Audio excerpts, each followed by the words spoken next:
అనగనగా మీర్జాపురం అనే ఊరిలో సీతయ్య అనే రైతు ఉండేవాడు. అతడి దగ్గర ఒక గుర్రం ఉండేది. సీతయ్య ఆ గుర్రాన్ని చాలా బాగా చూసుకునేవాడు. కానీ దానితో పొలం పని చేయించేవాడు. కానీ గుర్రానికి అలా పొలం పనులు చేయడం అస్సలు నచ్చేది కాదు. నా పూర్వీకులు రాజు సంరక్షణలో ఉండేవారు. సకల సౌకర్యాలను అనుభవించారు. ఎన్నో యుద్ధాల్లో పాల్గొన్నారు. కానీ నేను మాత్రం ఇలా బానిసలా బతకవలసి వస్తుంది అని గుర్రం ఎప్పుడూ అనుకునేది. అందువల్ల ఎలాగైనా అక్కడి నుండి బయటపడాలని ఆలోచించేది. ఒకరోజు సీతయ్య ఇంట్లోకి ఒక దొంగ వచ్చాడు. ఆ సమయంలో సీతయ్య గాఢ నిద్రలో ఉన్నాడు. దొంగ చేతికి దొరికిన వస్తువులన్నింటినీ మూటగట్టుకున్నాడు. జరుగుతున్నదంతా గుర్రం చూస్తూ ఉంది, కానీ యజమానిని మాత్రం అప్రమత్తం చేయలేదు.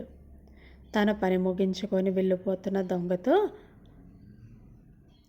గుర్రం ఇలా అంది: అయ్యా, అదే చేత్తో నా కట్లు విప్పదీయండి అని బతిమాలింది గుర్రం. దానికి దొంగ, నీ కట్లు విప్పితే నాకేంటి లాభం అన్నాడు.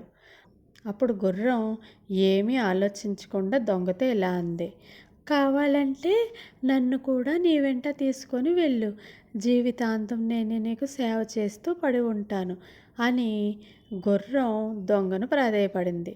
దాని మాటలు విన్న దొంగ ఒక్క క్షణం ఆలోచించి చిన్నగా నవ్వాడు. నేను దొంగను.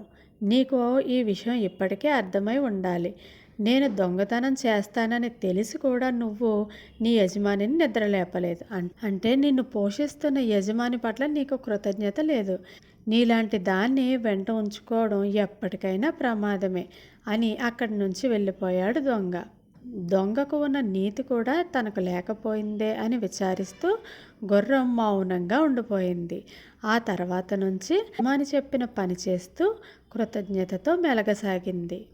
అదర్రా పిల్లలు, దొంగ చెప్పిన నీతి.